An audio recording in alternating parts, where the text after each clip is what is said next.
Yo. What up, y'all? We're back again with another one. Something different, once again, but on the same track. Today we on some anime-ish. I'm trying to watch my language a little bit better, because I cuss a lot, you feel me? And it makes me wonder if I cuss that much in my real life, or if I just cuss that much when I'm just talking shit. Same thing, basically. Anyways, we gonna get right into it, man, because that's what the fuck we do. 100,000 coming soon. So right here we gonna react to, this is Swag Kage dissecting Sasuke Uchiha. Sasuke is one of my favorite anime characters, if not my favorite anime character in all of anime. And I'm always rooting for the underdog, the misunderstood guy, Vegeta. The guy the writers always put in a fucked up hold, even though they shouldn't be there. But anyways, I'm gonna talk about some points of mine as well. Let's get to it.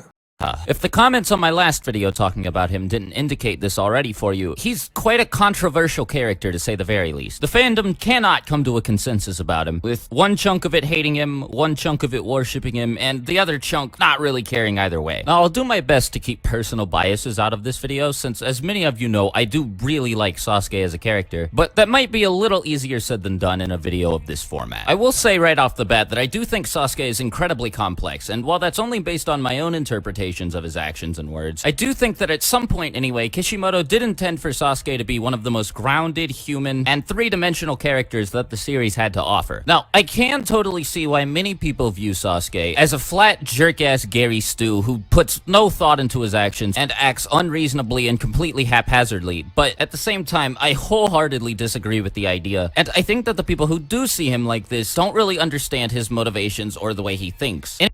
Exactly. Because half the shit that he does, it's very understandable, it's very calculated. I mean, this man literally has done nothing but sit around like this and think about how the fuck he's gonna kill his brother and how the fuck he's about to just get stronger in his life. That's his only mission, is to get stronger and make sure I'm always ready to fuck people up. Anyway, enough opinions. Let's get into the actual meat of this video and start breaking Sasuke down. The best place I can think to start with is Sasuke's relationship with his brother Itachi and how this relationship affected his motivations throughout the series. At the beginning of the story, Sasuke's one and only goal was to kill Itachi, and that was that. It was such a major part of his character. See, he's doing that pose. I said he's sitting there thinking about just killing his fucking brother. That's all day. That we are introduced to him with this in mind. Now, he doesn't specify who he's talking about when he tells Kakashi and the rest of Team 7 that he has a goal that involves killing somebody, but it's very obvious that he's talking about Itachi here. Now, understanding how this motivation affects the rest of his character is key to getting a grasp on who Sasuke is as a person. While it's very easy to view his grudge against Itachi as a very generic revenge subplot, it's certainly a whole lot deeper than that, as the Uchiha clan massacre has a whole lot of implied secondary psychological effects on Sasuke throughout the series. It's shown to the audience through flashbacks that Sasuke was always a pretty quiet and nervous kid before his clan had been wiped out, so losing everyone he'd ever cared about turned him into a full-blown introvert. On top of that, the annihilation of his clan created more than just a personal hatred towards his older brother, as we can see through subtle bits of exposition that Sasuke doesn't just hate Itachi, he hates everything that Itachi stands for. There are many points in part 1 alone where Sasuke chooses not to do something solely because he sees it as something his brother would have done. Well, it's not outright stated in all of these cases, it's a very feasible explanation for most of them. When Sasuke shielded Naruto from Haku's needles, for example, he even says himself he has absolutely no idea why he did it, but it's pretty likely that he did this because he thinks it would be too much like Itachi to just let a comrade die right in front of him. That's a stretch. I feel like that's a stretch to make that assumption. I believe he did that because in his heart of hearts, he is a good ninja, and so that means protecting your fucking teammates. I think at that time, he didn't really know of another strategy besides just jumping in front of that shit. So his body just did it on its own. When you're a fucking trained fighter, that shit happens sometimes. Your shit just moves by itself. After he breaks Zaku's arms using the power of the curse mark in the Forest of Death, we see that Sasuke is genuinely afraid of himself, as after realizing that he acted in such a barbaric and heartless manner, he probably instinctively compared himself to his brother. He tells Naruto during the battle against Gaara that he's not willing to watch any more of his comrades die in front of him, and prepares to continue fighting Gaara in what is essentially a suicide mission, all because he thinks the act of running away to preserve his own life when he could be saving the lives of his comrades is too much of an Itachi-like thing to do, and he refuses to kill Naruto to gain the Mangekyo Sharingan solely because that's what his brother asked him to do. Sasuke views doing this as a way of validating the way his brother gained power, and refuses to do it for this reason alone. Even by the end of part 1, it's made abundantly clear that Sasuke has created his own set of morals, and that he is vehemently opposed to doing anything he thinks his brother might do. Mind you, back in this time, he didn't really know anything about the whole unlocking Mangekyo Sharingan and all of that shit, you know, killing your best friend, because watching your best friend die is how he unlocked his shit for real. So you know what I mean? So it's kind of just like they all have to go through some type of super traumatic event in order to unlock that shit. And in a Confucius fucking corrupted cryptic way to say it, cryptic was what I was looking for. In a cryptic way to say it, basically he was telling them how to access the power that you need, because he said, you can't fight me without my eyes. Man, he said, you got to kill your best friend, nigga. That's how I got my shit. I didn't kill him, but that's how I got my shit. You know what I'm saying? I had to watch him die. And that's how Obito got his shit too. You know what I'm saying? He watched, you know, Rin die. I mean, like I said, it's the way Uchihas work. So in a way, he kind of was just giving the little nigga advice, like always, because secretly we all know he was a good guy. His own set of morals, and that he is vehemently opposed to doing anything he thinks his brother might do. Not because of his own personal hatred towards Itachi, but because he views him as the sole representation of everything that is wrong with the world. He sees Itachi as pure evil, and for good reason, as at this point Itachi had made himself out to be an egomaniacal psychopath, a pure evil man with no pride or principles, who was concerned with no one other than himself. I think killing Itachi meant more than just getting revenge to Sasuke, as he felt almost morally obligated to kill his brother for the sake of making the world a better place. This is why at the beginning of Shippuden, he seems like a completely different person than he is at its halfway point. As in part 1, there are many instances in Shippuden where Sasuke is clearly shown acting in a way that he believes his brother would not, as with the exception of during his encounter with Team 7, Sasuke makes it very clear that he doesn't believe in killing people or forcing them to do anything he asks them to. When he recruits the members of Hebi, for example, he doesn't force any of them to join him, and instead only takes them along with him if they agree to come. He also... I mean, that's true. He doesn't really like force them, but he kind of has like something on each of them. You know what I'm saying? He kind of offers them each something. You know, Karin, he really just, I think he just offers her dick. I don't really think he offers her, he don't really offer her shit. You know, Jugo, I'm forgetting all these niggas' names. Jugo, you know, Jugo, he's fucking mentally crazy, right? He's not all the way there. He's not all the way there. So Sasuke helps keep him in check with the Sharingan. And that's basically all he wants. He just wants to talk to fucking birds. He just wants to talk to birds, fucking chill out in the wilderness, lay down, you know. He's a hippie, basically. He's a fucking super Tarzan hippie.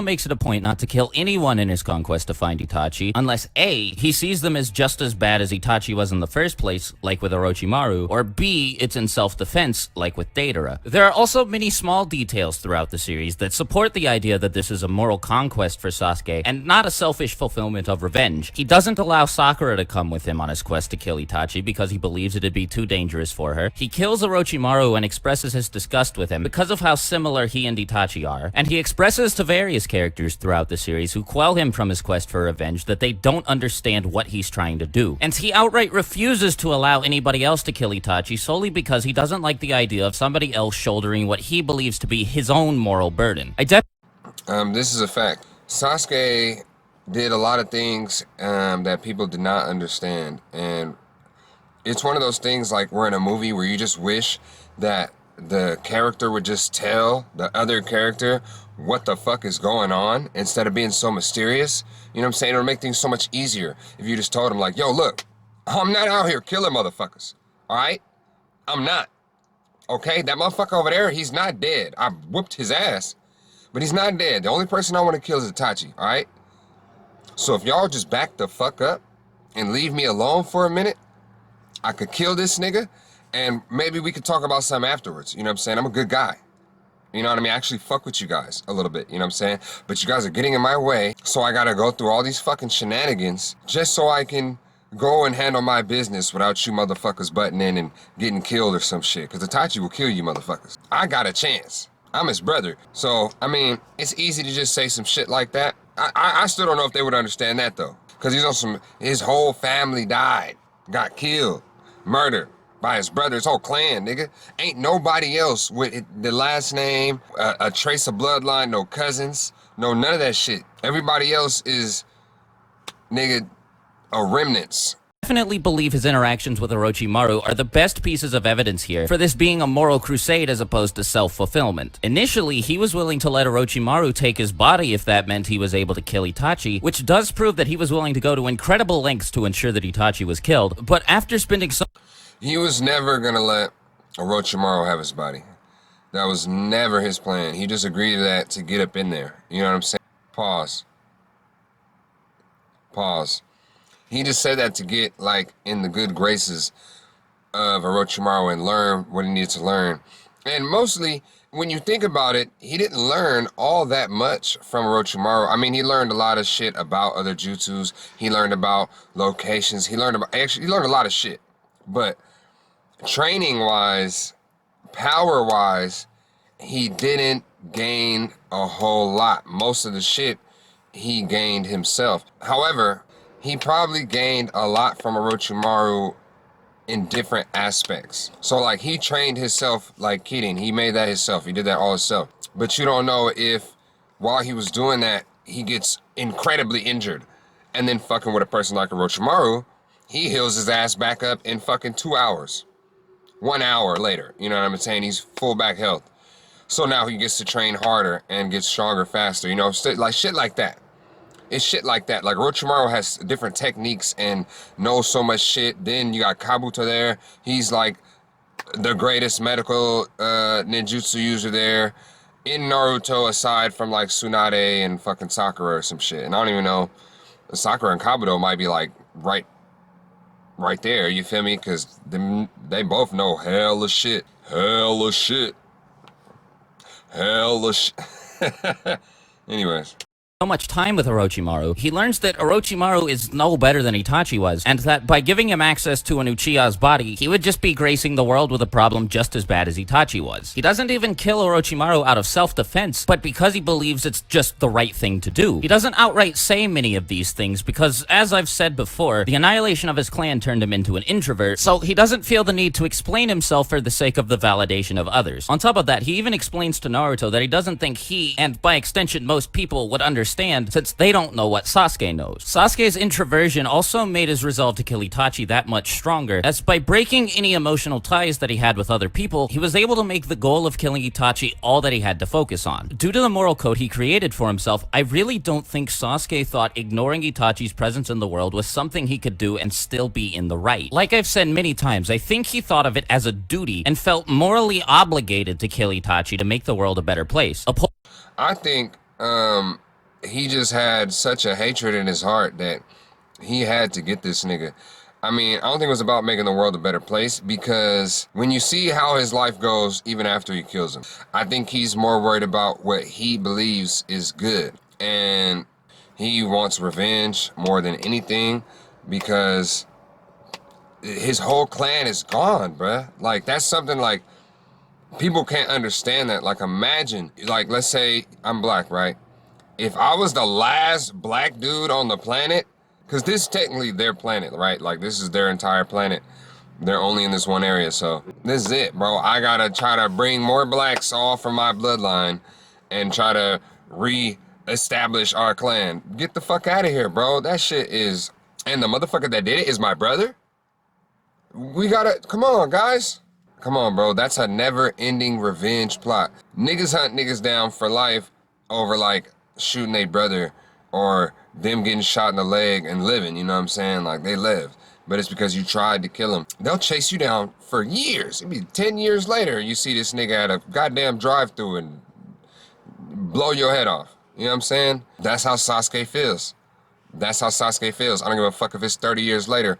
You know what I mean? When Sasuke was a little kid, he tried, but he wasn't strong enough. That's what made him go on the whole fucking mental break trip with Orochimaru and try to get stronger and shit. Revenge. Holding his own morals was more important to him than anything else, which is why he prioritized killing Itachi over his own happiness, and also why at many points he prioritized the lives of others over his own. If this was a selfish conquest for revenge, Sasuke just flat out would not have risked his own life as many times as he did, and certainly not for the sake of other people. And now this is where we come to one of the most interesting character moments in the entire series, and what I personally believe to be one of the most interesting character moments in all of Shonen, when Sasuke learns the truth about Itachi from Obito. Hopefully I've established by now that Sasuke's entire code of morals was built around the idea that Itachi was an evil person. This means that everything about Sasuke as a person, the entire way that he's lived his life, needs to be redefined. His entire life was focused on the goal of killing Itachi. That is what he lived every day in pursuit of, and what he modeled his entire life around. After finding... And this is a fact. He did do that. But you have to remember, when you're chasing something, let's say you're chasing dreams, you're doing whatever the fuck you're doing. Even though your main focus may be on one thing, you end up gaining a lot of experience and meeting people and things happen. You know what I mean? But when that shit takes time, I mean, we're talking about years. You know what I mean? It's years you have to spend in certain places with certain people just because you have a goal of getting stronger. Shit happens. You're going to pick up other desires. You're going to pick up other wants that you end up putting to the side because of your main focus. But once that main focus is gone, you got to revert back to thinking like, okay, well, what was some of that other shit? Finding out that he was wrong and that he actually didn't know anything about Itachi, Sasuke goes through an existential crisis and has an on-screen mental breakdown. This is more than just Sasuke reacting in a fit of denial. He's having a full-blown panic attack. He digs his nails into his hair, sweat begins to drip from his body like crazy, his pupils dilute, and he starts screaming at Obito that everything he's saying is a flat-out lie. If there's one single scene in the entire series that lends credence to everything I've said in this video so far, it is this one right here. It is one of the best animated scenes in the entire series, and the attention to detail here is magnificent. The animators at Studio Perio took great care in ensuring that Sasuke's trauma would be communicated to the audience here, as he really begins to question who he is and what he's supposed to do with his life now. We even see him later, what must have been hours after the conversation with Obito, fully dressed and recovered, standing in a completely different location, still bawling his eyes out from the realization that Itachi was a good person. This realization causes Sasuke's character to pull a complete 180, as the previous perspective that he had on the world and everybody in it was shattered and replaced with a cynical outlook on life that made everybody seem like they couldn't be trusted. So again, this is still that revenge transformed, you feel me? It's because the revenge, boom, was satisfied. I've restored honor to my clan, and actually, little homie, you didn't. What you actually did was you fucked off your brother for absolutely no reason, and it's not your fault. Boom, lays it down on him. Homie has a mental fucking breakdown. But here's the thing, like I said, the revenge gets transmorphed because now Itachi wasn't the bad guy. Who is the bad guy? Oh, well, the hidden leaf. The hidden leaf is the fucking bad guys. Specifically Saratobi, Danzo, and these niggas who conspired to make this motherfucking plan to take out the Uchiha, and they had basically Itachi do it. You know what I'm saying? I mean, it's a longer story, but I think at this point, you know what I mean, from what he learns, he's basically on some shit like, okay, fuck all you motherfuckers. I'm on a whole different tear now. He was lost in peace. No, we're not at peace, but he was lost, and then he found himself again in the revenge. But overall, my boy is still lost, but let's continue. Killing people is no longer an off-the-table option for him now, since both Itachi, who he believed to be a good person now, and the Leaf Village, that he used to believe was full of good people, had done it on plenty of occasions. He makes the admittedly foolish leap in logic: if they can do it, why can't I? This is why he kills so many samurai at the Five Kage Summit without remorse. At this point, he believes that warning somebody he will kill them if they don't get out of his way is enough to keep him on the moral high ground, as he moves tirelessly towards his new goal of destroy the Hidden Leaf Village. Exactly.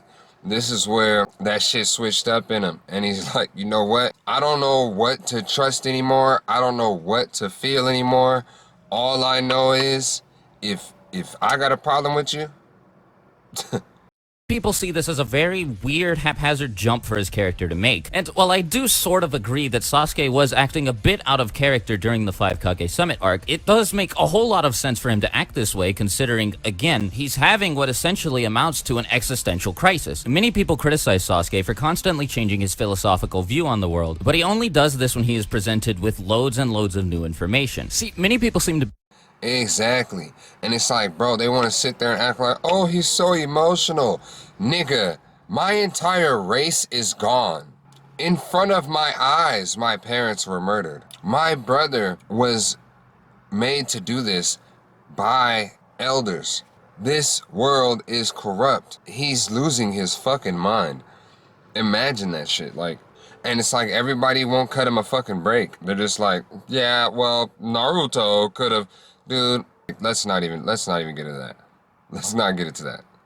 Be under the impression that as soon as Sasuke found out that Itachi was a good person, he and Itachi began to share the same outlook on the world. This just isn't the case, as, like I said before, Sasuke killing Itachi was what he believed to be doing the world a justice. It was a very small-scale goal and wasn't something that he thought would make a whole lot of a difference, but it was still something that he was in pursuit of tirelessly. When he finds out that Itachi wasn't actually the bad guy in this situation, Sasuke decides that he needs somewhere else to direct his anger. There was somebody that absolutely ruined his life, and the idea of letting whoever that was completely off the hook just doesn't sit right with him. Now, in the heat of the moment, Sasuke does struggle to figure out who it is that needs to be punished. Of course, this ends up being the Hidden Leaf Village, which he now believes to be just as evil as he originally thought Itachi was. However, as he finds out more and more information about what led to the annihilation of the Uchiha clan in the first place, the target for his anger becomes much more broad. As he learns more and more about the history of the shinobi world, he's forced to direct his anger at more and more people at once, which is why he goes from simply hating Itachi to hating the entire Leaf Village to wanting to reform the entire shinobi world. There's a gradual escalation in his train of thought. Itachi only killed the members of the Uchiha clan because Danzo asked him to do it. But Danzo only took Shisui's eye and ended up forcing Itachi to do this because the Leaf Village was in such a sorry state. The only reason the Leaf Village was in such a bad state is because Obito had attacked it with the Nine-Tails 7... Homie, literally, yeah, step by step. Detective work. My man had real detective work. Sasuke turned into Batman real quick. 17 years earlier. The only reason Obito attacked the Leaf Village with the Nine-Tails 17 years earlier is because of the fact that Kakashi killed Rin. The only reason Kakashi was forced to kill Rin is because of the failed shinobi system that's been in place for so long, which is why Sasuke eventually comes to the conclusion that the entire world is in need of reform. Even after learning that Itachi was a good person, Sasuke doesn't simply decide, oh, okay, well, I guess I'll just let everything go and go back to living in Konoha, because he wants to figure out what it was that caused him so much pain and at least make a little bit of a dent in the world, large enough to prevent the same thing that happened to him from happening to anybody else like him. As he Sasuke is like the homie who goes too deep down the conspiracy hole and then just happens to end up getting like rich off Bitcoin or something, and happens to have enough money to start fucking searching the dark web and buying shit he shouldn't be buying, and fucking finds out some secret identity file, some secret hidden files from the CIA, and now this man wants to fucking take over the world and revolutionize. learns more and more about what led to the Uchiha clan massacre, the size of the dent that he needs to make seems to become larger and larger, which as a result causes his ambitions to become greater and greater. At first, the solution to this is kill Itachi, but it eventually escalates to destroy the Hidden Leaf Village, and then further to, I need to reform the entire shinobi world as we know it. So hopefully this video has given you at least a little bit of insight into the psyche of Sasuke Uchiha. I had a lot of fun making this video, and I'd love to hear what you guys have to say about what I think. As always, Yeah, man, that was cool. I like the way he broke down literally just his mentality throughout the show and throughout Shippuden. I think that was fucking dope, the way he broke that down. I also agree with a lot of his aspects.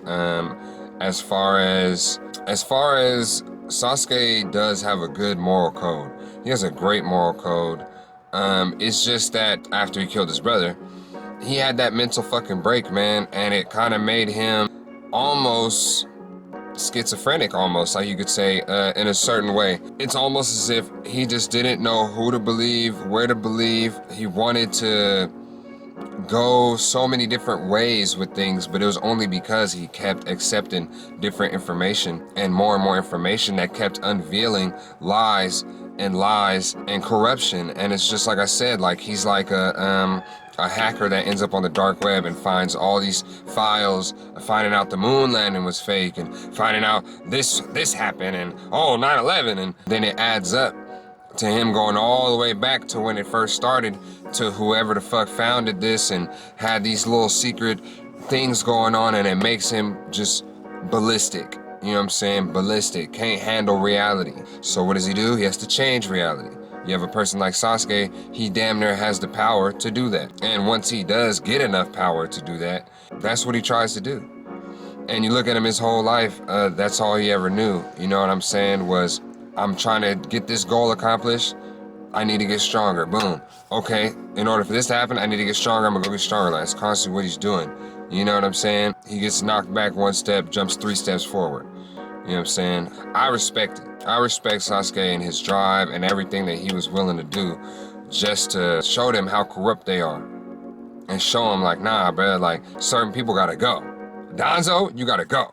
I don't give a damn. And he did some smart shit that a lot of people don't do. He called on the founding fathers. He called on the past 4 fucking Hokage and had a conversation with these niggas, man.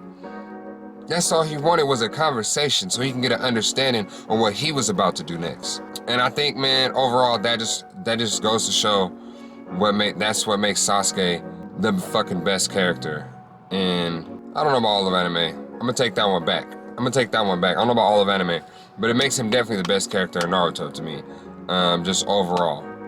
Also, I like the development. If you ever seen in Boruto, how they actually show him giving a fuck about Sakura and actually, you know, being there with his daughter and shit. And I really appreciate that, Ikamoto. But, all right, man. That's all we got for today. I hope you enjoyed it. We are on our way to 100,000. Please subscribe, like, do all that good shit. Holla at your boy. I'm out.